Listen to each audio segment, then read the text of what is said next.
Hello, everybody. Happy New Year. Welcome to 2021. Wow, right? Doesn't it feel like the future right now? Has anyone said that to you yet? If not, I just did. So go, Brian. Once again, I am a trendsetter.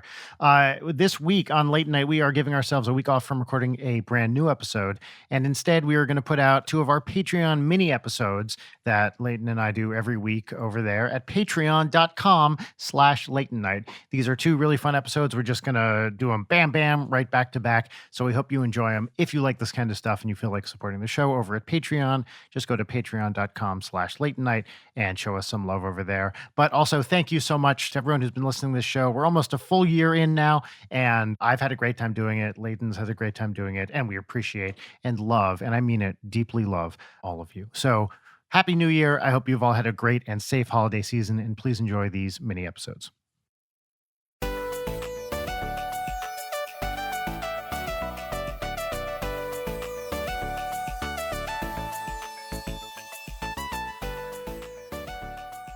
How's it going? It's going fine. Having a little bit of that Monday failure to launch kind of thing. Overslept, then stayed in bed, doom scrolling, Reddit, and then I'm just finally starting to do work, but only after doing extensive research on this. I'm immediately going into keyboard chat. Fuck it, you guys paid $5 for that. That's fine. Yes. $5 or more. Or more. Thank you, by the way, for the more.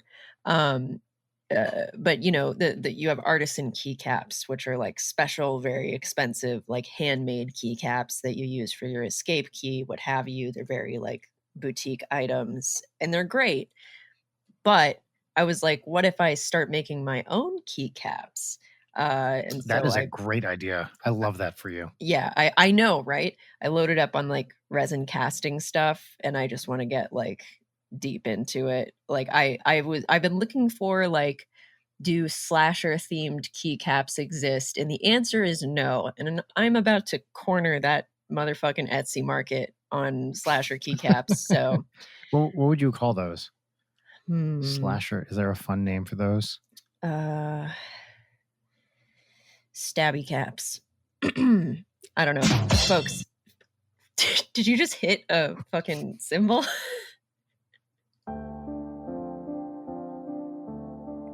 What's happening over there? I upgraded our Zencaster. You did? Yep.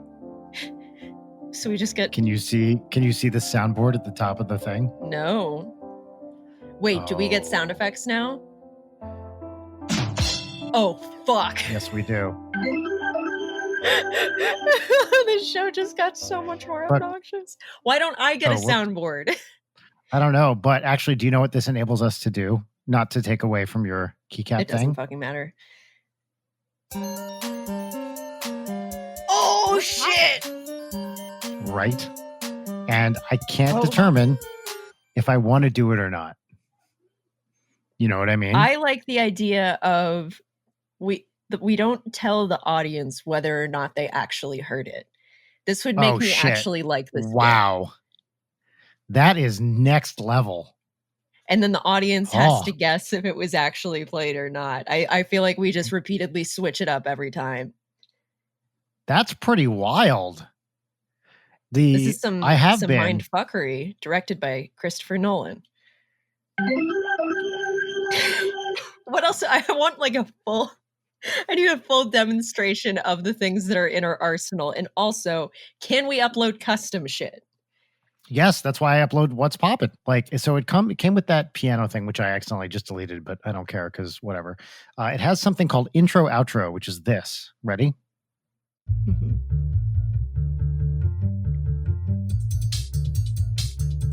Welcome to the Wecht Cast. Oh yeah. Today, we're going to be talking about basketball. A thing I like. Do you want to sell me a Casper mattress? What the fuck? Actually, we are supported today by Stamps.com. Never go to the post office again, motherfucker.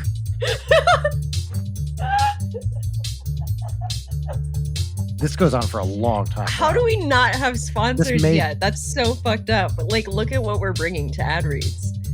This is terrible. This intro music. It's like I the feel like I'm shitty. trapped in an elevator to hell. Okay, I just stopped it. I guess it just loops or something. So I don't really know how to control these. But yeah, we can upload anything we want. It comes with this rim shot. It comes with. That's a really mediocre rim shot. I wonder if this shows up on the recording. Does it? Why? People, okay. Wouldn't We it? might have gotten this far and people can't even hear this. And I really don't know. Why on earth would it not work? Because I don't. Hold on. I'm going to play. Be quiet. I'm going to play something. We'll see if we get. Maybe. That one wasn't the soundboard. But we We'll could see. always get it and fuck with people and maybe Stead just throwing a couple Yeah. of dog barks. Anyway, continue. Okay, be quiet for a second. I'll see if any. We'll see if a waveform shows up. Yeah, it shows up on mine. Nice. I'm upset that I don't get to have the soundboard. I don't think that's I fair. am too. Well, I guess they don't want guests. You know, if you were a guest. Yeah, but that controlling would the be really soundboard. funny. Everyone fighting to use the soundboard. It would be. So really wait, you've only funny. played like 3 sounds. Are there more than that? That's it. No. That's all it comes with. But we can upload whatever. Oh God. So all right. Okay. I can hold on. I gotta really think hold about on. this. Peaches. Can I upload the Peaches and Lemons theme? Yeah. Let's I'm see also if this interested works. to hear what the quality of it is on the Yeah, actual totally. record. Peaches and lemons. There it is. Peaches and lemons. This is incredible. I think this is the best thing that could have possibly happened to this podcast. It is. And I was, for whatever reason, I did not upgrade the Zencaster and I did it today and it was a great decision. Excellent. So what But the heck do we upload? My brain goes to David Lynch, something David Lynch. yeah, I mean, any number of Gordon quotes Yeah. from Twin Peaks. Massive quantities. Maybe. You today remind me of a small Mexican chihuahua. Literally the greatest delivery of all time. Yeah. Okay, listeners, hop on the Discord and let us know what you want to hear. I get the feeling this might get old very quickly, considering I get the feeling you might be a very trigger happy soundboard man. Me? What would cause you to think that I would want to run a bit into the ground, an annoying bit into the ground so hard that it alienates everybody? What I don't understand where you're getting that. Yeah, you've from. always been very measured in your approach, much like, your very well orchestrated grid posts. That's what I do. Have you ever seen Singing in the Rain? Yeah, of course. Okay, great. So one of my all-time favorite movies, absolutely the best. Yeah. And a quote that has stayed with me from that is dignity. Always dignity. And that is how I live my life. I can't stand him. Oh, poor Jean Hagen was so typecast after that role. She did not have a good career after Singing in the Rain because people thought she could only do that voice. That's She's such a so bummer. great in that I movie, fucking too. loved that movie when I was a kid. Like It's the that best. and Some Like It Hot and Sound Yes. of Music were on a heavy rotation, and then I just, the switch flipped and I was like, I can't do this. I can't do this shit anymore, man. Singing in the Rain might be my all-time favorite movie. It just Really? never gets old. Yes, I love it so much. The music's great. There's that big Sid Charisse dance number in the middle. Mhm. The acting is awesome. Donald O'Connor and what's her name? Debbie Reynolds. Just everything. She was 19 when she made that movie. Jesus. Yeah, and Gene Kelly kept up with her is really what I should say. But yeah, I love everything about that film. What's your favorite song from that film? Let's make them laugh. Yeah, Come on. obviously. Make them laugh it's one of the all-time great set pieces in movie history. Donald O'Connor fucking runs up a wall and flips over. It's incredible. That scene fucks. Mm-hmm. Speaking of scenes Yes, that it does. fuck, I rewatched Basic Instinct last night, which I have never seen it. You've never seen Basic Instinct? No, I want to say I've only seen Basic Instinct 2, but just to be controversial. Yeah. But, I've never seen either. Such a fucking wild movie. Is it good?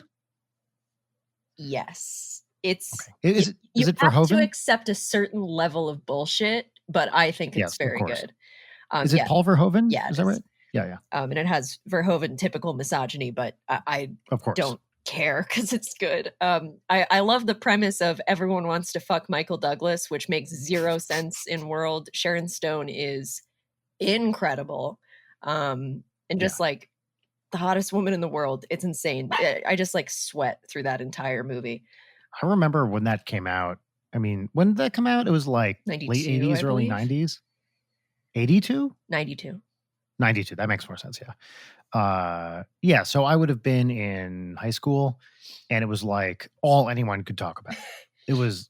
But yeah, huge. you see Sharon Stone's pussy. You see her, Rob Bottin from The Thing did the special effects on that, and he really knocked it out of the park. Actually see her vagina? Yeah. Well, Rob Bottin did do a whole animatronic pussy for it. So I've only seen that scene parodied, right? So I've never actually seen it. So I've seen people talk about it, but I from what I remember, like in the parodies, you see the reaction to the people in this, like you see the people in the scene seeing her vagina. Yeah. I've never known if you watch that, you actually see her vagina. Oh yeah, totally. So yeah, you do. Okay. Wow. There's like 90% of that movie is sex scenes. Right. That apparently Paul Verhoeven was like insisting that all of them stay in, to the point where like in order to sell execs, he had to like do extensive storyboarding for like every position. Wow. It has like the most ridiculous soundtrack. Like, I don't know. It's such a great time. Catherine Trammell, bisexual icon. We love it. Love to see it. It's the ultimate hot bitch movie, so I highly recommend it. Yeah. But speaking of erotic thrillers, you've seen Fear with Mark Wahlberg, right? I don't think I have. No. Fuck. This might come as a shock to you. Erotic thriller is not one of my primary genres of film. Have you seen Single White Female? I have not. Brian, give me some more. I don't know. That's the trifecta of erotic thrillers for me. I know. I guess Fatal Attraction, Dress to Kill are on there, but is Fatal Attraction erotic? I mean, it's another everyone wants to fuck Michael Douglas movie. Yeah. I've seen Romancing the Stone. I haven't seen that. But Single White Female is amazing. Jennifer Jason Leigh. That's Bridget Fonda, right? Yep. And Jennifer Jason Leigh, just knocking it out of the park. Fear is Mark Wahlberg and Reese Witherspoon. And then William Peterson. And it's the real maybe She Loves Fear, starring Mark Wahlberg and Reese Witherspoon. I already hate this. My opinion has turned. I already hate this. That was my goal. We're less than 15 minutes in to our first soundboard, and oh dear God, one of us already hates it. So fucking exhausting. This is going to take years off of my life. Mm-hmm. Anyway, the real set piece of Fear, starring Mark Wahlberg and Reese Witherspoon, is Mark Wahlberg fingers Reese Witherspoon on a wooden roller coaster while Wild Horses plays.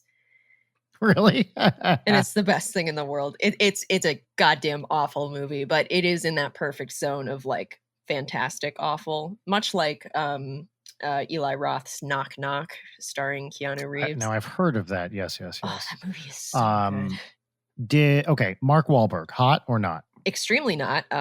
We hate a racially motivated hate crime man. Well, okay, no, I'm obviously his. You're just talking about face hot, right? I'm just talking about how he looks. Not even remotely. I think a lot of people would disagree. That's interesting. Really? I mean, as resident gross man fucker, absolutely not. Also, Matt Damon, no. Okay. I feel like I when I was younger, I always got those two confused because they're just weird looking, but not in the appealing way. Yeah, we saw Mark Wahlberg in Star Market in Cambridge once. I used to live in Cambridge, Mass, and one day Rachel and I were walking through Star Market in Central Square, and Mark Wahlberg was just like in the dairy section, hanging out, and being accosted by, some random fan. Of course. And that, he's a Boston guy, in case that doesn't come through in literally everything he says. Yeah, it's fine. I think some of the stuff he does is great in terms of acting. I love I Heart Huckabees, an all-time favorite. I have not seen it. Maybe. It's awesome. It's got an incredible cast, and there's a lot of good stuff in there. But yeah, he seems like a kind of a despicable monster. Yeah. Sorry, maybe it's biting my hand right now. She's just having a great Monday. She's living it up. Fucking. What I love is you can't even see me about to click on it. My mouse is just on top of it. That's disgusting. That's so Yeah. thoroughly disgusting. I can't believe it. You should get a recording of me being like, wait, we have to have Jory saying that's a good bit. Oh my God, of course This is we do. all we ever wanted. Yes. Oh, okay. This is a great way to alienate guests. Oh, too. yeah. I don't think we're doing that enough. I think we're making too friendly of an atmosphere here. Yeah, especially as we get more and more guests we don't personally know. Oh, yeah. Yeah. Oh. All right. I'm going to have to. This is going to be the most supreme act of self-restraint I've ever accomplished. This is a meditation on self-control. It really, really is. I want to click on it so bad right now. I did it. Should we look at questions from the Discord? Because we haven't done that in a hot second. We haven't done that in forever. Yeah. Oh, Allie's sending cute drawings to me. Oh, just so good. Allie and I have just been swapping horny drawings. It's great. I'm loving it. It's a straight trickle of serotonin at all times. Something I desperately need. All right. Well, first of all, I feel like we would be remiss if we did not discuss the meme that's sweeping the nation, aka Comes Up. No. Which is a big hit amongst our Patreon supporters and on this Discord. I feel like people love it. What can I say? What's your reaction to it? 2 comes down. See, as long as you're participating, that's really all I care about. We got a question from Edelweiss. Okay, I see. I sense you're changing the subject, but that's fine. Yeah. Have you ever been to someone's house / an event for dinner and eaten something, 1, that was terrible, but you pretended to enjoy out of politeness, and 2, tried something you would have never tried on your own and ended up loving it? I read this to change the subject, but I don't actually know answers to either of these questions. I mean, the answer is, yeah, that happens like regularly. You go to someone's house and you're not going to tell someone who invited you over for dinner that you don't like their food. Like that's just rude. Yeah. So you might not eat much of it. That's definitely happened to me. Like as we've talked about, I'm not a huge cheese fan. Right. And occasionally people will serve something that's real cheesy and I'm not into it, but I'll take a few bites and, just do your best to be nice about it. They're putting themselves out by making something for you. I guess for me, sorry, go ahead. No, please. For me, I eat like a little bird. And I barely eat anything. So I'm constantly in that stressful situation of barely eating anything and being like, it's not because I don't like it. I'm very into it. I just have it. I'm on so much medication. Please be nice to me. And is your eating little because of your medication or just you? I don't know, the depression, the body type, the eating habits, the everything. I just don't really get very hungry. It's a thing that I have to force. Because how tall are you? 5'6". 5'6". Okay, yeah. Yeah. I was just gonna say, sorry, I couldn't remember. If I had to guess, I would have guessed anywhere between 5'4" and 5'8". I couldn't quite remember. Oh God, to be 5'8", I would fucking love that. I think in my mind you're taller than you are. Like I would have guessed closer to 5'8". That's the highest compliment you could possibly give me. One time somebody, because you kind of have that body type, right? Yeah, totally. I'm willowy ? What does that mean? Does that mean skinny? I guess. I don't know. What does willowy mean? That's not what I wanted. That's not what I wanted. That's not what I wanted. Yeah, one time somebody commented on my slim, tall, lithe. Somebody commented on an Instagram post, "You look like you're 7 feet tall in this picture," and I'm still riding that high. I can see that though. You do have kind of a tall vibe. Big tall energy. Yeah, BTE. BTE, baby. Yeah, I'm trying to think of the other one. Like, have I tried something that what was it? I can't see the question. I'm trying to find it. Tried something you would have never tried on your own and ended up loving it? I mean, maybe not at someone's house, but yeah, all the time. Like same. Usually you go out to some restaurant for a cuisine you're not familiar with a friend, and they're like, try this. And you're like, oh my God, that's amazing. So yeah, for sure. There's a place, have you ever been to? Can I think of a single example? No. Yeah. But go ahead. Have you been to Gazen in Little Tokyo? No. What is that? It's a little izakaya place that has like the best fucking sushi. And I went there one time during, I want to say it was Indiecade with a bunch of people and Jory. And they have this thing that I was so weirded out by when they ordered it, but every time I go, I have to get it. Maybe please be quiet. It's tuna belly. God's End? Is that what it's called? Gazen, like Gazen. Oh, sorry. God's End is a baller name for a restaurant, though. Especially like a sushi restaurant. Yeah, it's like come in and kill God. Yeah. But it's tuna belly with little cubes of cream cheese, and it literally is just like, oh, here's some chopped up tuna belly, but it is so insanely good. It's like the belly is so salty, with like a fat cube of cream cheese that just kind of absorbs that salt. That's the stuff. See, I immediately out with cream cheese on sushi. Not interested. Don't like it. Oh man, a Philadelphia roll is like my favorite thing. No, I really hate it. I guess it's maybe partially, I don't know.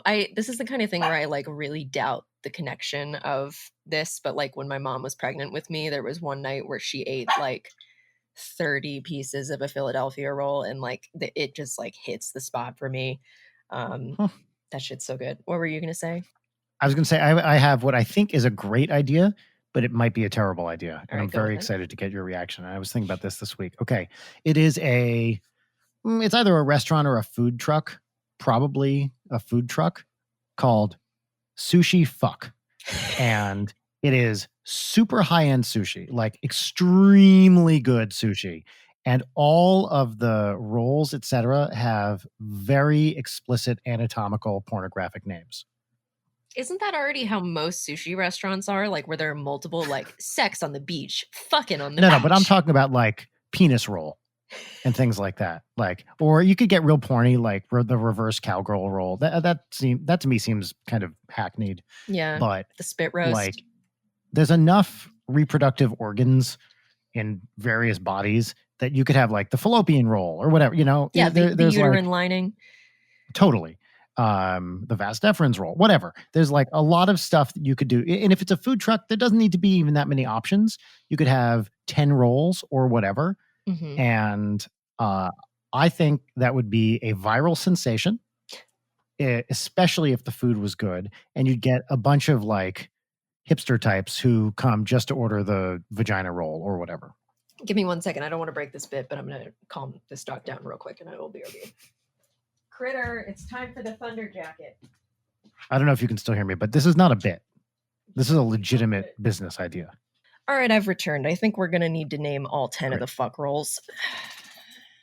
Okay, let's do it. All right, so these are the roll. Well, do we want to say what they are? I feel like that's... I think it's important that we say what they are. So for me, immediately, I want the equivalent of a Philadelphia roll. I mean, that's okay. It's my food truck, but yeah, okay. We're in this together, Brian. What would you rather have? You want to do a dual partnership LLC for running this food truck? You're really going to do it by yourself?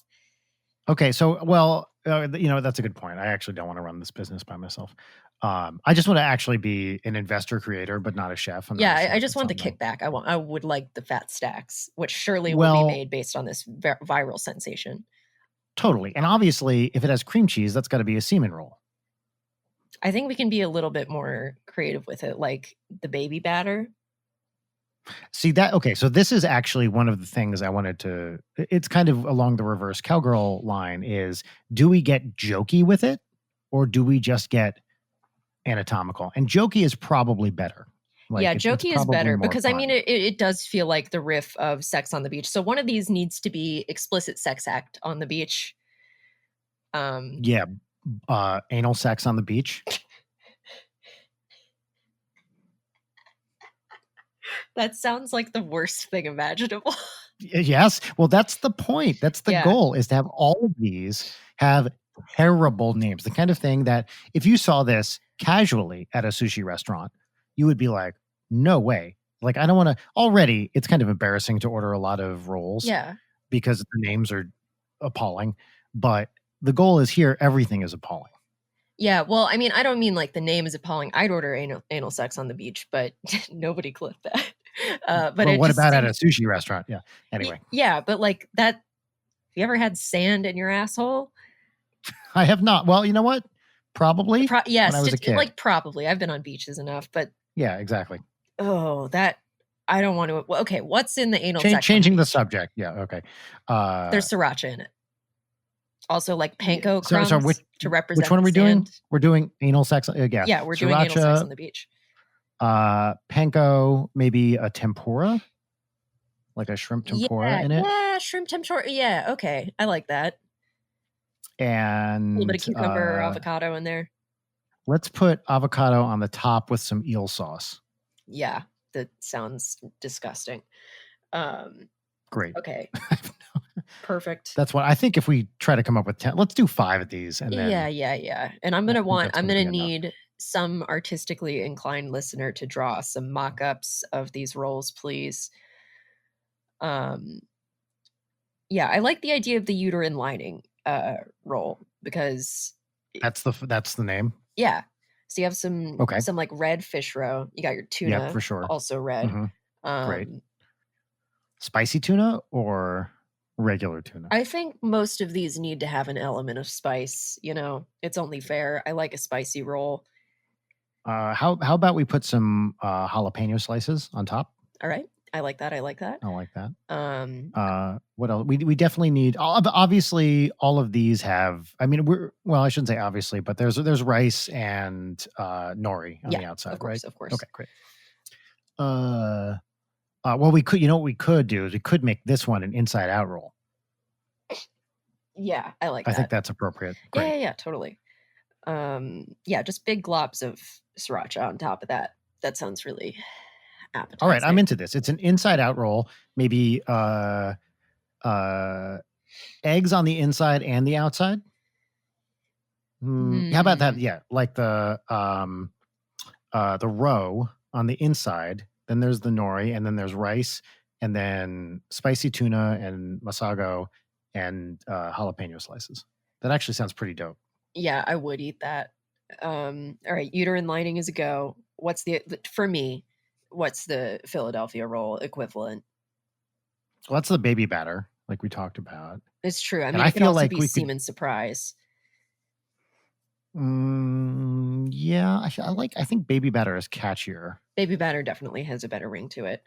And then it's a Philadelphia roll. How about with some masago on the outside? And that's kind of it. Yeah, that works out. We're getting a little fancy, like unoriginal with it, but I think that, thematically it counts. I'm glad we're really getting into this. Yeah, me too. Me too. We should in the future make these. We should just straight up make these. Oh, here's something. It's the orgy roll, and it has everything. It's just every single ingredient. Yep. And they're all like mushed together. Yeah, it's like a burrito-sized roll. It's a burrito-sized roll. Maybe there's a part of me that wants to dump everything into a blender and serve it as a shot. It. Yes, kind of. That's not a bad idea. Is that these come with like shots or something? I think the shot version would be the Eyes Wide Shut. And they give that's a great roll name. Yeah. Yeah. Why is that not a roll name? Eyes Wide Shut. And the description just says, "Let's fuck." You have no idea what's in it. Yeah. Yeah. And it takes, the description says, "Let's fuck." It takes forever. And then you walk away and you're like, was that good? That seems like most fancy restaurants. That sounds just right. I have not seen Eyes Wide Shut in, I don't know, let's say a long time. I mean, at least 10 years. I only saw it once on a very small screen at a friend's house. Hated it. And I since have had actually a very dear friend who knows his stuff be like, no, you got to watch that again. It's great. I've watched it within the past 2 years. It's fine. Literally all I remember is ending on "Let's fuck." Mm-hmm. I got to look up sushi roll menu because I'm blanking on. I think we have most of them now. I feel like there's something obvious we haven't. Yeah, we haven't. We don't have any like oral themed rolls. Oh, that's good. Well, could just have a BJ roll. That's solid. And the B, so the B stands for whatever, bream, and J is like jalapeno or something. I don't even know. Like they stand for something, right? Yeah, that's true. I mean, I could also see like a carpet muncher or That is a great one. Yes, the carpet muncher roll. Much better. Yeah. That's like, that should be more like a hand roll, you know? Should be bottom feeder fish. Yeah, I don't know what would count as like a bottom feeder. But by the way, they're not hand rolls. They're hand job rolls. Hand job rolls. Yes. Okay. That's fucking perfect. This is the most explicit we have ever gotten on this podcast, and I'm enjoying this. This is great. It's the premium content that the people paid for. That's right. So yeah, I really like this as a riff on, you know, terrible Sex on the Beach named roles. I think this would really work out. I think this sells. Don't you think people would come to this? I do. I legitimately do. COME or CUM? Well, both. Okay. We'd have the cum zone, which is a little place where people can eat. Right. Just a little, you know, maybe not tables, just stools or whatever. And you can go over in the cum zone and you know, you take your sushi fuck over to the cum zone. Yep, and do whatever happens, like no judgment. That's crucial. This is an inclusive, judgment-free zone as long as you are respectful. That's very important. Yeah. This is great. Wow. I need to see fan art of this. I don't want to seem desperate or beg, but I'm begging someone to please make this somewhat a reality. What does the truck look like? Like, let's call this a food truck because I think that's the best idea. Yeah. But what does it look like? Is it like a novelty, like Oscar Mayer sort of? Is it shaped? Probably. It's like a very phallic sushi roll. That's a good idea. Maybe like a big shrimp tempura thing. Or chop. Every 30 minutes, one of those Disney World like effusers on the top just like sprays you know, like the hibachi white sauce out over the cum zone. You get in the splash zone of the cum zone. Do our rolls come in applicators, like tampon applicators? No, that's fucking weird. I draw the line. I'm just throwing out ideas. Like that would mean they would be so small. No, big ones. Like we have, you know, where they're like several inches. Heavy flow. Yeah. Well, there's a roll. The heavy flow roll. Great. Or wait, you can choose the size of your roll from like spotting up to heavy flow. This is the worst episode we've ever done. Guys, if you hate this, it's Layden's fault. I just want everyone to know that. If you hate this, go fuck yourself. Yeah. As is always the case. I don't think anybody listened to my Joyce Carol Oates read, and I get it. It's fine. Oh, really? I'm surprised. It's fine. I will do it again against the will of everyone, but probably with a better story that will not involve me doing accents, which... Oh, you did? I didn't hear it. Okay. Nobody fucking listened to it then. Okay, look, I've been very busy. When did you put it out? Last Thursday? Yeah. You've been very busy ideating your new food truck that you were going to cut me out of, but it's fine. Well, I told you about it. I mean, you know, I didn't launch it or anything until I talked to you. So whatever. I've been busy dressing up like a weird magician and blow drying my hair. Yeah. What's the deal there? What's going on? Well, since you're more of a fashion forward person than I want your reaction to that look. I'm currently wearing a Blockbuster hat, a giant Flight of the Conchords shirt, and no pants. So I don't know, fashion forward ? But come on. But more so than you must admit, by any stretch of the imagination, right? No, I'll accept it. I'm just fishing. I went to get coffee this morning at a walk-up place that I like, and the beautiful barista with a bunch of tattoos was like, "Oh my God, your outfit's so good." And I forgot how to talk, as is always the case when beautiful baristas compliment me, where I was just like, thank you. Thanks. All right. So I'm reacting to this photo of you that you sent me. This is on my Instagram, by the way. I'm wearing a purple bow tie. There's other stuff going on too, but just in case your listeners are curious, it's on my Insta. Wearing a purple bow tie. Continue. All right. Okay. I have you blocked on Instagram, so let me unblock real quick. Perfect. Good. Yeah. It's a look. It's strong. The mutton chops are very 1800s. What did you do to your hair? Just blue dry it back a little bit. I respect the David Lynch height of it. Mm-hmm. The, I'm hearing mostly positives here. the bow tie really complements your eyes. I've had that bow tie for 25 years. On what other occasions have you worn this bow tie for other than Constantly. comedic purposes? Oh my God. I used to wear it when I would conduct pit orchestra in college. I mean, that's appropriate. Yeah. All right. Okay. I have a question. In the food truck, what's the mandatory uniform for chefs and clerks? I think it's well, we could go like mesh or something like kind of clubby, sexy. I don't think that's the move. I think it needs to be really, really classy. If it's high quality sushi and that's a good clearly point. some high That's quality much better. naming, I think it should be black tie. Great. I'm into it. Yes, 100%. Wonderful. It has to, everything about it has to scream good and classy except for the names. Except right? for the everything else. Yeah. Yes. This is exciting. It's sort of like when you go into a head shop in an illegal state and if you call a bong and they kick you out, you have to be like, Right. I would like to see that water pipe, please. A tobacco thing. Yeah. And they won't give you the role unless you say it. Here's the other thing about this idea. If the name is indeed sushi fuck, there's a whole slew of other opportunities. Like you can go to the chicken fuck or the burger fuck or whatever. So this idea is very portable. Burger fuck, yes.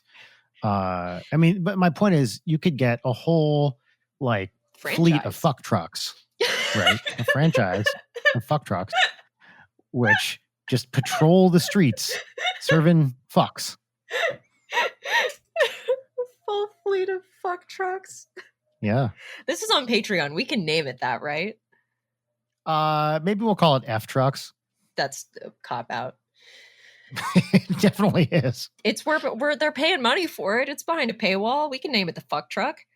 Fleet of fuck trucks. You know what? Let's try it and see what happens. Yeah. Oh, just so many possibilities. That I burger fuck is really just getting the cogs in my brain turning. Pretty exciting, right? Yeah, I love it. I think this is great. Pizza I think fuck. This is the best work we could have possibly done. Pizza fuck doesn't appeal to me as much. Barbecue fuck? No, that's weak. There's just it has such a good ring to it. Burger fuck. It really does. Yes, it's a strong combination. Pasta fuck is another good one. That's very solid. Yes.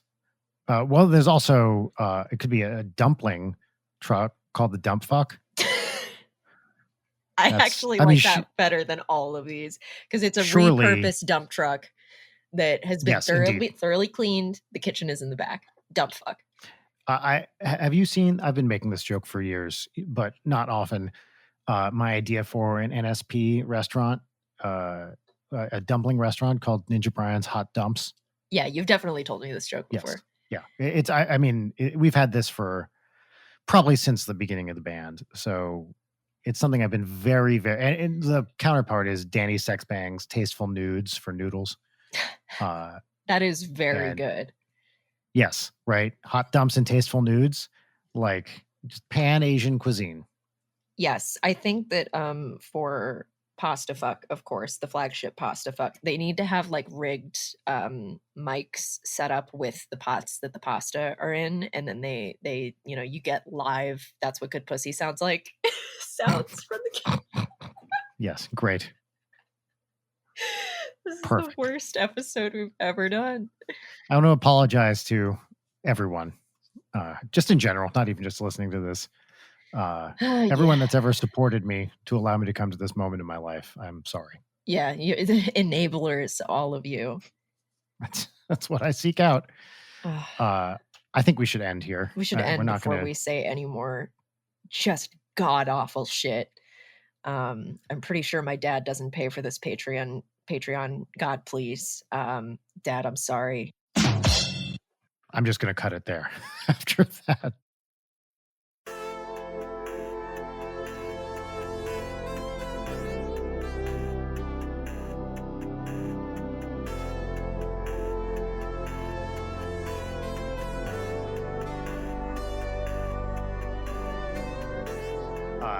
I went for my second COVID test today.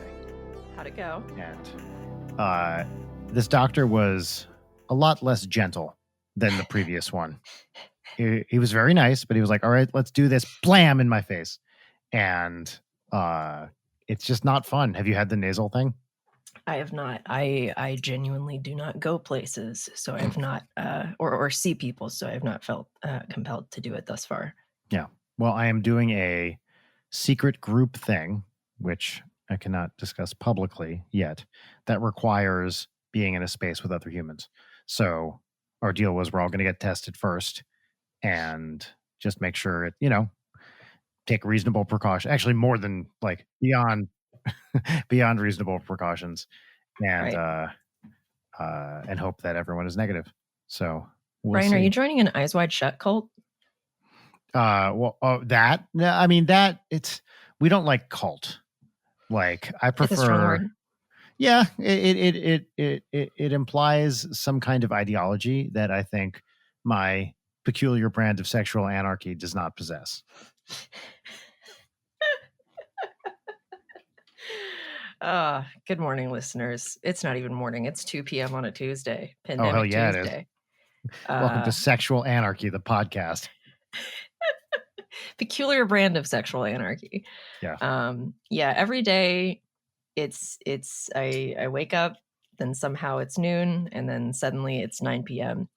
And every day it's just like, oh, pandemic chilling, pandemic Tuesday, pandemic Friday, pandemic hours. Yeah. To keep time a little bit, we instituted a rule that Audrey may not use screens before 10 a.m.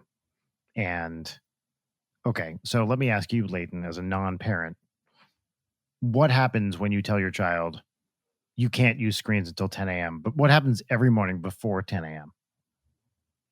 That child is going to be awake at 6 a.m. and mad, right? Well, okay, that is true. But also, then you get the question, is it 10 a.m. yet? Is it 10 a.m. yet? Is it 10 a.m. yet? Is it 10 a.m. yet? And we're like, look at the clock, Audrey. We have digital clocks. Like, you can see the 9, but she doesn't trust. And then when it is 10 o'clock, you can hear this tiny little gasp of joy.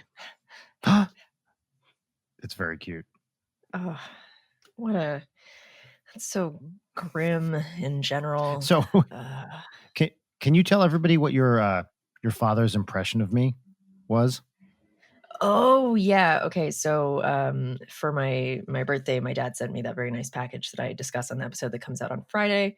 And we were on the phone, and then sort of out of nowhere, he was like, do you want to hear my Brian impression? And then I don't know how to give it justice because I can't do an impression of my dad doing an impression of you. And by now I've forgotten what he said. I have to Well, it was more the words that I'm curious Hold about. on. I got to go back through what I texted you. Yeah. Well, that's of course what I saw. Yeah. Oh boy. Hold on. This is riveting podcasting. Oh, okay. So my dad said, here's my Brian impression, but Audrey, I like physics. That's it. But imagine that in like a slightly more Brian voice. But like the but, I really can't overemphasize how much he emphasized like a long but. Do I say that a lot? I don't think you do. I didn't understand what he was trying to say to me for like a minute there. I was like, what are you? This is some 40 chess of a bit. I don't know what's happening. Because that's really interesting. When someone points out a thing about how you talk and you're like, do I do that? And sometimes it's, yes, I do that all the time. I didn't realize it. I think I'm generally pretty self-aware when it comes to that stuff. Yeah. But I was like, what? Is that I've definitely used that word. Brian thing. Yeah. Yeah. I mean, you and I talk every week for a long period of time. Yes. That's not a thing that I've picked up on. It's sort of like how when I started streaming, which I haven't done in a while, like it just sort of became the thing that everyone was like, God, you say piss and shit so much, just like as an interjection. And like, I didn't realize how much I just go piss and shit. But I don't remember you saying, at least in the podcast, I don't think you say that much. I definitely don't say it on the podcast, but when I'm hardcore gamer mode, it comes out a lot. If you had to do, do you think we should do impressions of each other? I don't think I I'm don't kind of think I could. tempted. Oh, buddy. But I don't know what I would do for you, even. Yeah. I'm not like, I don't know about you. I'm not good at impressions. Oh, no, me Impressions in neither. general. I can't do accents or like anything. I'm cursed to be trapped in the nasal vocal zone that I currently exist in, and that's fine. I'm fine with it. Yeah. Yeah, I am definitely not good at impressions or accents.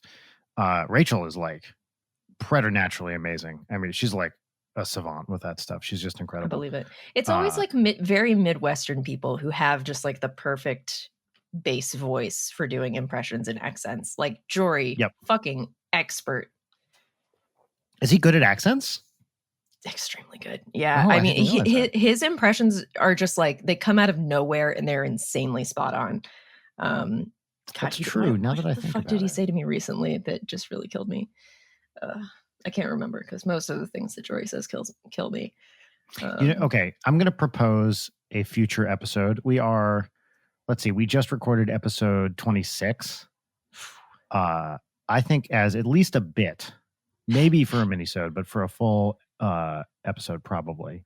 I'd like to have Jory on to do an audit of the podcast. Like here's where we are. Here is what's been happening. I mean, I don't want him to have to listen to every episode. Although, of course, Jory, I assume you're listening to this because I assume you listen to everything. But I would like an honest evaluation with pulling no punches from Jory. Because I know if he wants to eviscerate someone, he definitely can. And I would like to hear his pros and cons of what we've been doing. I think it would involve him apologizing the entire time. Correct, which is why it'd be fun. That's why having Jory give criticism to a thing you're doing is the best, because he feels bad about it, and then you get to enjoy that. Yeah, I mean, that certainly is a way of putting it. We should have Jory back on regardless. We've been talking about this forever, of doing a Twin Peaks episode 1 commentary track with Jory. It's just a matter of getting him like a good mic. But we should absolutely do that. 100%, yeah. Oh, that'd be great. Also, I would love miss Jory so much. Me too. I haven't even talked to him in months now. Please give him my best next time you speak to him. Or I could text him, but nah. You could do that. No, I will. It's what I would love to have an independent evaluation of our podcast. I think that would be really fun and interesting. You think it would be fun and interesting? I think it'd be a good bit, and it might elucidate some pattern. I mean, that's a lot of work for someone to do, even with the relatively small number of episodes we have so far. But just to see what an independent person who is not already a fan thinks, I think that'd be cool. That sounds horrifying, Brian. That sounds fucking awful. Well, we don't have to do it for sure. Okay, well, that's a no, and that's fine. I mean, that's not me completely shooting it down. That's just my knee-jerk emotional response of like, I don't want to be evaluated. I hate to be perceived by people who are familiar with me, let alone a stranger whose entire read on me would be based on the things that I say on this podcast, which is going to be like, what the fuck is wrong with you? Oh, well, for both of us, for sure. But like, I mean, I don't know. I'm always curious, especially with completely subjective stuff, to bring someone in from the outside and have them listen to a thing. Like, I guess it's not really fair, because most of the time, I'd say the vast majority of the time, if they're not kind of in it or have the background to be into it, which is maybe the more relevant thing, they'll just be like, what is this? All right. Yeah. Who are these people? Why should I give a shit? Yeah, exactly. But occasionally you would hear someone like that be like, oh, that was really fun and compelling, your interest, or whatever. That might be interesting. But yes, it would probably be hard to hear. Yeah, there was a recurring nightmare that I used to have in art school, where I would go to bring a piece to a critique, and then instead of critiquing the piece, everyone would just like go really hard on critiquing me as a person, like very vicious and cruel. Oh my God. And then follow me home, like, and just it'd be the running commentary, and then I get into bed at night, and then they're all just still going. Wow. Which is my brain's extremely on the nose way of being like, hey, you have anxiety, right? But yeah, really, really great recurring nightmare to have. Just like a super good one. Like when you say recurring, how recurring is recurring? Like every night or like no, not every often? night. I've never been like an every night kind of dream person. I will say that they take place in like the same realms, if that makes sense. Like it feels like you're in different universes for some of them. Like they did have different rules and logic. Now I can't think of anything less interesting to talk about than dreams, so I will not attempt to explain the strange logic of how my dreams work, just that they're bad and fucked up. And I'm sure that has nothing to do with the constant stream of filth that I inject into my brain at all hours. I had a friend, a weird comedy friend, who one year his New Year's resolution was to not listen to other people tell him about their dreams. And I thought that was such a great and self-centered resolution. Like it wasn't something that he was going to do, really. He just didn't want to hear other people's dreams. That's a boundary. It's a boundary, and it's a reasonable boundary because most of the time other people's dreams are not interesting. But yeah, that has stuck with me. It was like 15 years ago now. I had, violating that tenet immediately here. I had a dream. This is 2 nights ago. It was, I don't think I have a typical dream, but this was atypical for me. It was like an action movie, and there was some kind of alien doomsday scenario in which there was a ticking clock, and they had someone, I don't know who they is in this case, had assigned various groups of theoretical physicists to different pods to preserve because a large swath of human life was going to be obliterated. So I looked down this list of theoretical physicists, all of whom were friends, and I wasn't on this list. And then the rest of the dream was like me, like Logan's running, around some kind of, I was in these very like modern looking, brightly lit apartments, like lots of, dark wood, but lots of sunlight and very white, lots of, stairs without rails kind of stuff. It was the kind of thing where I was like, this is fucked up. It was in the sense that I was like, I'm probably going to die at the end of this dream, but it was a really fun, like action movie conceit. And then I forgot most of what made it fun. Of course, as dreams work, most of what made it fun is just gone at this point. Yeah, I guess for me, it's funny because the prerequisite is like, oh, I die at the end of this. This is the only outcome of every dream is that I die. That doesn't speak to any underlying neuroses or mental cognitive distortions that are inherent to my worldview or anything like that. Have you ever been told that you talk in your sleep? Do you know if you talk in your sleep? I've been told like when I was a kid that I talk in my sleep, but I don't think I really do it anymore. Do you? Very rarely. Very rarely. Occasionally, Rachel will say, she'll hear me say, Audrey, stop it, or something like that. Classics. Classic parent stuff. The one I remember for Rachel, this is when right when we were first married, so this is like 12, 13 years ago, she had gone to bed first, and then I came to bed later, and I was like just sitting there reading or whatever, and she goes, if you subtract 4,000 from 94,000, you get another Swedish name. And I turned to her and I was like, what? And then angrily she goes, you think I'm being ridiculous, but I'm not. And like turns around. And I remember it because I wrote it down. Like I was like, this is the fucking best. I gotta write this down.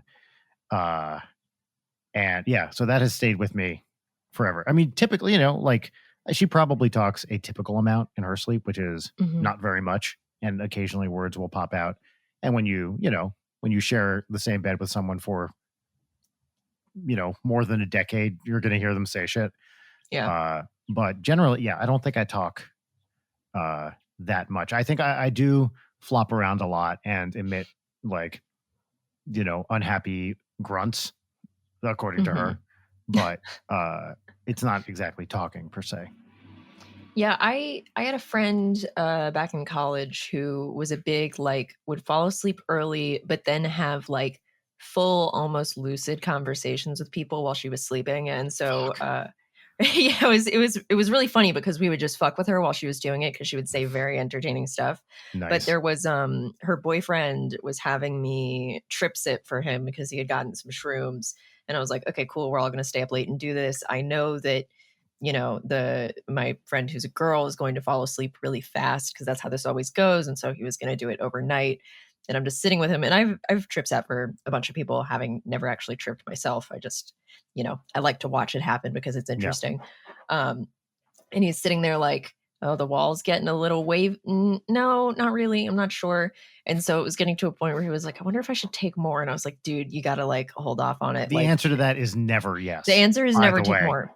Yeah. Yeah. And so his girlfriend like has been sleeping and then sort of rouses for a moment and is like eyes still closed. And it's just like, boyfriend name, I had a dream that you took more shrooms and you were like way higher. And then she went back to sleep, and immediately he takes the rest of them. I'm like, what are you doing? She's asleep. They ended up being really bunk shrooms, and he didn't trip at all. So I stayed up with him all night anyway. Okay. So nothing happened and it was fine.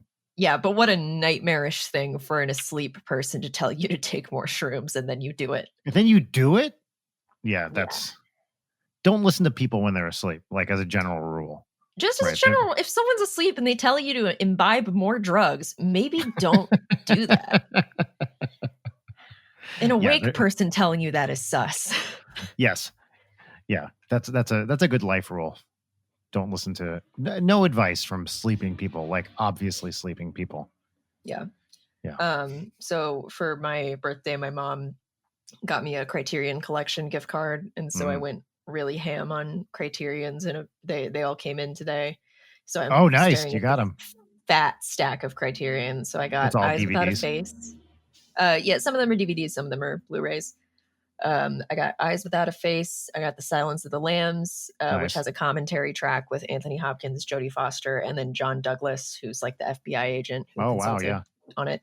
Cool. Eraserhead, John Waters' Polyester, got some Wild Strawberries, Andrei Rublev, The Vanishing, and The Piano Teacher. Wow, that's a solid list. Yeah, and I got one more, and it's coming later, and I forget what it was, but yeah, I've never seen. Actually, I haven't seen a lot of Bergman, but I've never seen Wild Strawberries. Yeah, I'm excited to watch it. I think the only Bergman I've seen is Persona, which is great, and I also have on Criterion. You've never seen Seventh Seal, even? Oh, I've seen Seventh Seal, and I also own the Seventh Seal. Yeah, because that's typically the one. Yeah, the rest of my Criterions, I'm trying to read them from across the room. I have Black Narcissus, Female Trouble, Man Bites Dog, The Life Aquatic, which I actually got for free, and I have not actually watched. I have Persona, I have The Picnic at Hanging Rock, Ghost World, Funny Games 97, Solaris, All That Heaven Allows, and Twin Peaks Fire Walk with Me. Original Solaris, I assume. Yeah, of course. Yeah, Dear okay. God. Just making sure. Just making sure.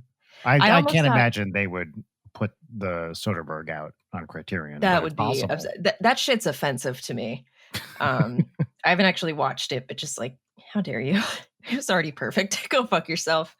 Yeah, I didn't. I haven't seen the Soderbergh. Yeah, I'm assuming you've seen Stalker, right? Oh yeah, of course.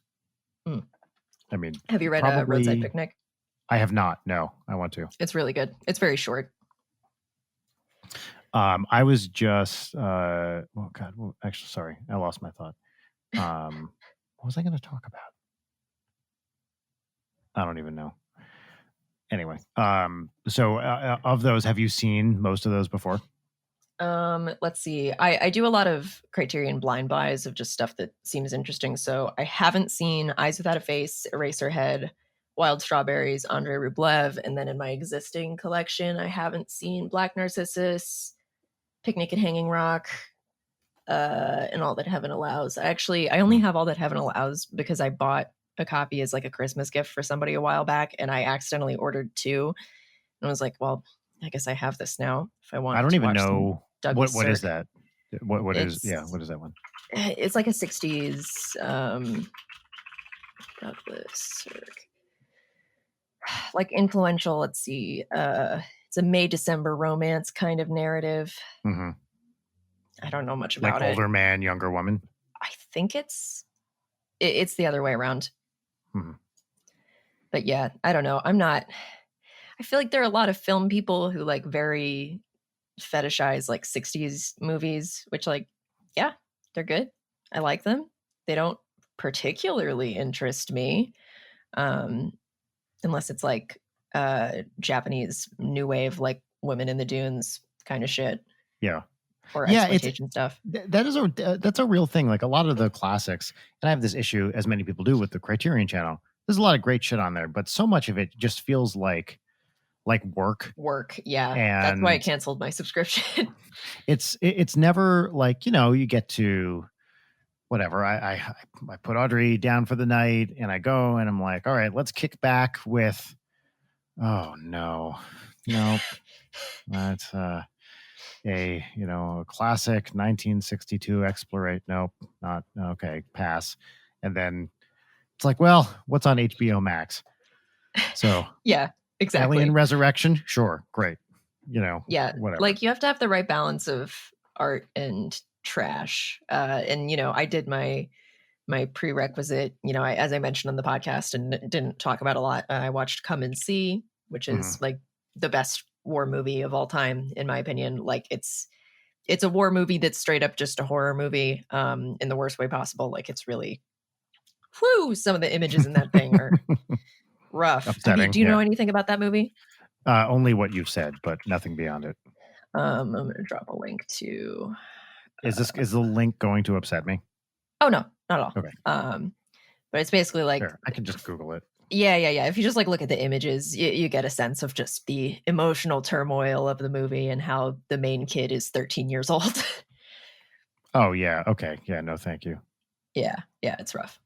When's it from? 85. 85. Yeah.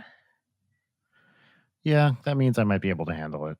I don't know. I'm probably going to pass. Yeah, it's not like gory, really. It's just very emotionally intense. I can't handle shit where kids are in peril. Like it upsets me too much. I don't want to see it. Yeah, all right. I have a kid who I'm constantly trying to keep in one piece, and the idea of even a fictional child getting hurt is too upsetting to me. Yeah, fair. Although the fact that my own daughter is still in one piece is a miracle, considering that she essentially moves exclusively by parkour at this point. Like she just has no fear and will jump off anything onto anything else.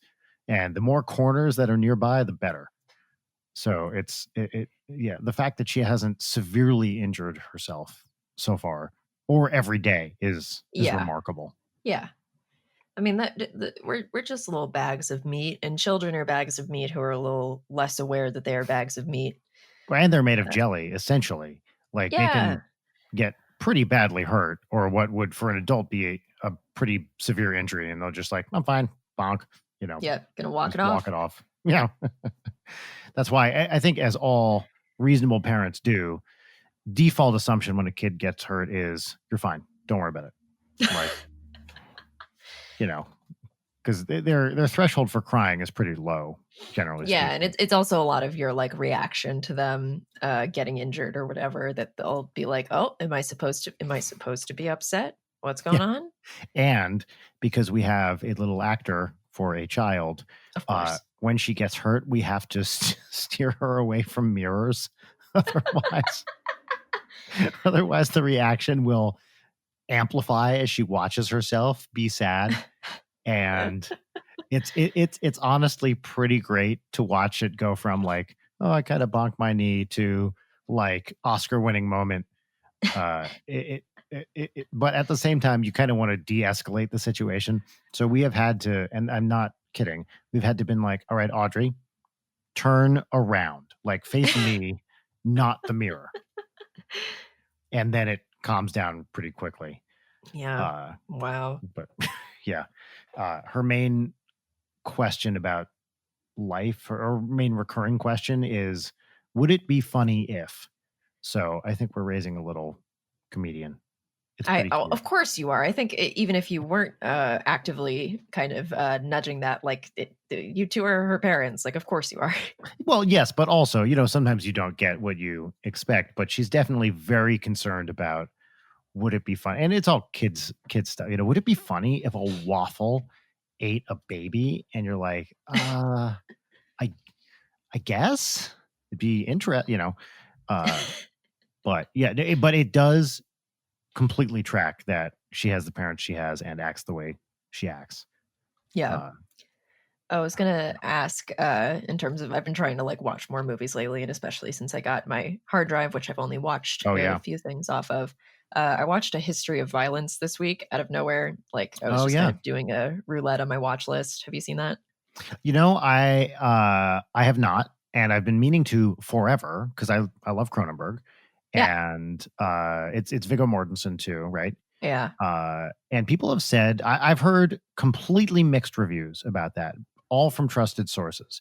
I have friends whose judgment I trust who say it is a piece of hot garbage and they hated it, and friends whose judgment I trust who absolutely love it. So I have not seen it. No. Yeah, I'm like hard middle of the line on it. I love Cronenberg, and you sort of see it's him at his least Cronenberg. Right. There are moments where it's like, yeah, that's a skull under the face. Because it's like early mid 2000s, is that right? Yeah, 2005. Yeah. I don't know. It's fine, I guess. It's I have issues with it like structurally because like all of the plot obstacles are so easily bypassed that it's like this whole thing is supposed to be like a tense thriller and there's no tension because every time there is an issue, it's just like, nope, that's gone now. No problem. Also, there's like a sex scene where they're fucking on stairs and it's just like, I've heard about this. Yeah. There's got to be a better way to fuck on stairs. Like there are so many options and why are you doing it like this? In fact, I feel like I've seen that screenshot in various places. I feel like it's a famous screenshot because you can see it's like Mortensen's butt or something, right? Yeah, you totally do. In a very unflattering angle. It's like you always see the stills from the Showgirls Kyle MacLachlan pool sex scene. Right. Infamous. But yeah, hold on. I want to send you a link to, I cataloged a bunch of the movies that are on that hard drive, and I want to send you a link to my Letterboxd list of them so you can look at and react to them. Email, text. How are you sending I'll drop it in the Zencaster chat. Oh, great. For those who'd like to follow along at home, it's my Letterboxd is Funeral Titty. That's all caps, Funeral Tiddy. The list is called The Haunted Hard Drive. Holy shit. Yeah, right? Okay, hold on. I have to zoom into these. All right, so I'm just going to go through this and see, have I seen any of these? 9 is on. That's an odd choice. Yeah, well, it's the short film. Like there are a bunch of short films on it. It's the short film that the feature is based on, which honestly, I remember when that movie came out, like the feature, I really loved it as a kid. They're just like bitchin' monsters in it. Like the designs are cool as hell. Not a good movie, but wow, Dennis Hopper, The Decisive Moments. What a name. Mm-hmm. It looks like most, if not all, of the Faces of Death. All Faces of Death, Faces of Gore, all the Traces of Death also. Yeah, I'm skipping those. This is definitely like Brian can't handle this. Oh yeah. Yeah, I started watching this movie that's on there in a glass cage. We're probably gonna finish that tonight, but I'm not gonna say what this movie is about. But if anybody wants to look, The Day the Clown Cried is on this. Holy shit! Wow, that's amazing. I want to see that. I don't know anything about it. Oh, this is the Jerry Lewis one. This is the Jerry Lewis Holocaust movie. Oh fuck! Okay, I'm excited to watch this. That is I think quite hard to find. Oh wow, Killdozer. That's a good choice. Oh, Linda Quigley's Horror Workout is on this. I found a VHS tape on eBay that I was in a bit of a bidding war over trying to get a copy of that. But yeah. The Paul Lynde Halloween special? What? Oh, I want it. I have to see that. I love Paul Lynde. There was a guy, I think we talked about crazy how much shit is on this thing. Did we talked about the Do I Sound Gay documentary? Yeah.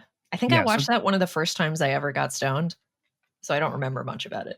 Oh, there's 4 pages? Fuck, what? Mm-hmm. Oh my God. So there's like anyway, 360 movies. The only thing I want to say about the Do I Sound Gay documentary, which I enjoy. I didn't think it was like the best thing in the world. I think it's a super interesting topic. I can't say I absolutely love the film, but there is a guy who they cut to a few times whose job title is Paul Lind expert. And I was like, this has to be the coolest guy ever because it's so great. All right, I'm just gonna Star Wars Return of the Ewok. Okay, that's interesting. What is that? There's a movie whose title looks like Shrek, but it's not. Christian Youth Scare Films, Volume 1. Yes, please. I like that. They have the Law Enforcement Guide to Satanic Cults, which is one that I actually bought a bootleg of on VHS. And the moment that I took it out of the sleeve, it was like so hardcore bootleg that like the screws fell out.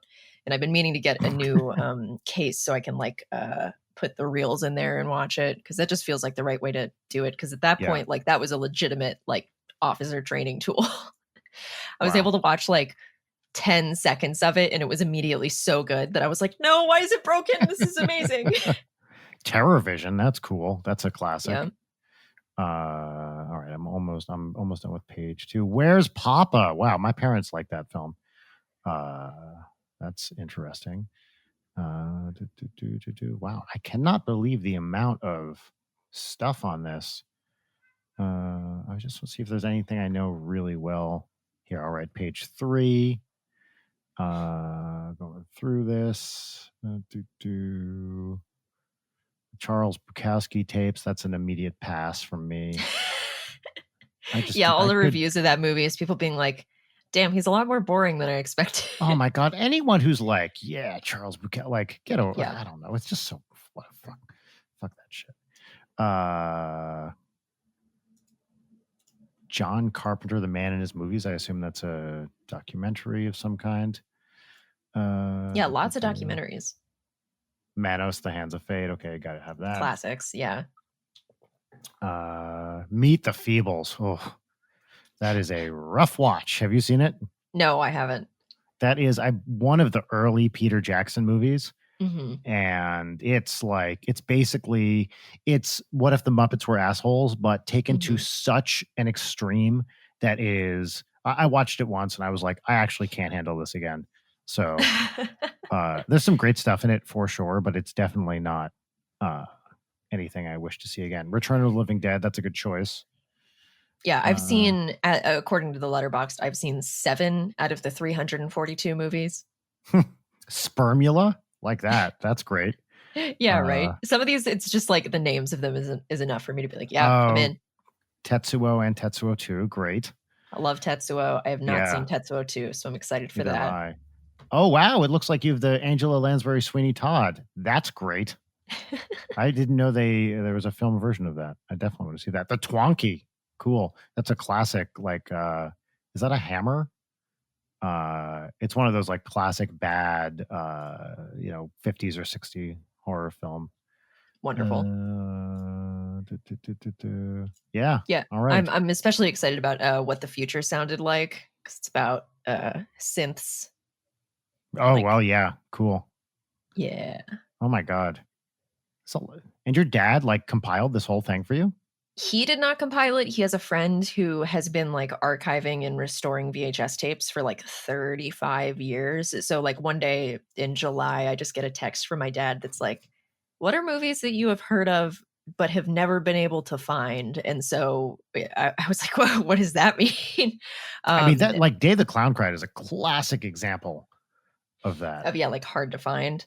Yeah. And so I listed off a bunch of the ones that are on here, like Shrum and Der Todes King and all the August Undergrounds. And Forbidden Zone is on here, by the way, which is nice. Somehow I missed that. There's Forbidden Zone and then a behind the scenes documentary about Forbidden Zone. So it's a difficult watch. It's not. I mean, cool, I've watched a good bit of it already. It's pretty rough, but Yeah. Wow, but yeah, so I mentioned a bunch of things, and then my dad relayed those things to his friend, and my dad was basically like, she likes the most extreme shit possible, so like really go wild. And apparently this selection of 500 gigabytes is the smallest sliver of his entire collection, because he's just been doing this for so long. A Boy and His Dog is supposed to be great. I've always wanted to see that. Yeah, I love the short story. It's really good. Yeah. Wow. Super rad. I love it. Yeah, I mean, it's truly like the best present I've ever gotten. Yeah. Wow. Oh, wait, is Sounds this a awesome. Jack Chick documentary? Oh, yeah, it is. Chick Tracks. What the? Like a lot of these, I can't even. I love the name Rotting Hill, by the way. That's pretty great. Yeah. There's one, I can't remember what it's called, but it's basically one that is probably like maybe the rarest of the bunch. That's like a bunch of kids in the 80s remade Raiders of the Lost Ark shot by shot. Oh, yeah. I've heard about that. Yeah. Yeah, it's on there, where it's like from Wow. scene to scene. They're either 12 or 16 or 14 because it took them so long to make it, and that it's supposedly like genuinely good. Oh yeah, it's Raiders of the Lost Ark, the adaptation from 1989. Took them Very 6 years cool. to make. Visions of Suffering. What? Come on. Yeah, there's just like so much bullshit. So every night I settle in and I'm like, oh, the Saul Bass. Walt Disney Animation Studios, The Story of Menstruation. That's fucking great. But Saul Bass did directed like a horror movie about ants. Yeah, and it's on here. It's yeah. That's wild. I didn't realize he directed anything. I know, right? And like if you look up it's phase 4, like Roman numeral 4, like the images from it are unsurprisingly like super striking. Yeah, I bet. That dude, man, good for him. Just the best. That's incredible. Have I kind of the same era? Have we ever talked about Alexander Gerard? Do you know Alexander Gerard? No. Look, a designer and architect from the 60s, Gerard, Girard. Mm-hmm. Ooh. I actually didn't know this guy's name, but the images are pretty iconic. Don't you have a book on I do, yes. This? And I think I picked it up and looked at that one of the last times I was at your place. Super, super cool stuff. And he's very, it's not the same aesthetic quite as a lot of the Bass stuff, but it's definitely the same period. A lot of the colors are kind of similar. And I just love this, 50s, 60s era design stuff. So cool. Yeah, the heavy hitter, like a very foundational graphic design. I mean, that's what's so cool about Saul Bass, because I was working on a project that was very like 60s, directly Saul Bass inspired. And like when you hear him talk about or like read interviews with him, his approach to stuff is so like symbolically and metaphorically deep. Shit. I'm trying to think. There's a particular interview where he's talking about how like I want to show you things in ways that you have not considered them. Of like we look at things over and over to the point that they're symbols and we're not actually seeing the thing and we're just seeing our interpretation of the thing. And I want you to see things in a different way. Like that's really awesome. Interesting guy. Yeah, I don't really know anything about him personally. And he designed like AT&T logo, like all these major, all these movie like posters, everything. Yeah. And it's always funny watching like title sequences for movies where it's like title design by Saul Bass. Everything. Like probably 100 movies or something, right? Yeah. Watching Cape Fear recently, he did that. Mm-hmm. It's the same sort of thing where you're watching the beginning of a movie and you're like, did Danny Elfman do this soundtrack? Like, fucking immediately. Immediately, yeah. Wow, cool. I think that's good for a mini. So yeah, we're at like 40 minutes. Yeah.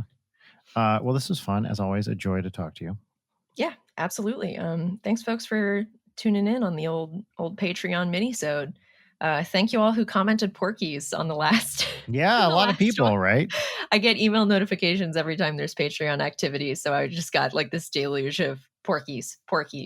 How many? Well, I'd like to think that's a representative number of people. I want to see who the true believers are. Hold on, I'm checking. I'm going to call y'all out. I'm looking at this too. Yeah. Let's see. Post. I'm going to say I love Patreon. The back end like user interface fucking sucks. A little hard to navigate. 15 people. Okay. I want to individually thank every single person. Do you want to Porkies? Okay.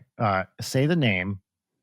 Well, okay. You say the name, and then I'm going to say something after you say each name. So let's go one at a time, but leave me space to respond. All right. Thank you, Ian. Thanks, Ian. Will. Thanks, Will. Lisa. Thanks, Lisa. Garnio. Thanks, Garnio. Joseph Davies. Thanks, Joseph Davies. Sophie. Thanks, Sophie. Maddie. Thanks, Maddie.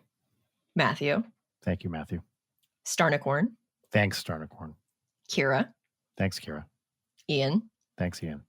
Ryan. Thanks, Ryan. Davalyn. Thanks, Davalyn. Brady Bear. Thanks, Brady Bear. And Laura. Thank you, Laura. Thank you, all of you. We should do a who listened to this minisode comment and say a word. What should the word be this time? Well, I picked the last one, so why don't you pick this one? Snuff film. Great. Comment Perfect. snuff film. Yeah. All right. Thanks, everybody. Be well. Take care of yourselves. Be gentle with yourself today, every day, once a day. Give yourself a present. See you soon.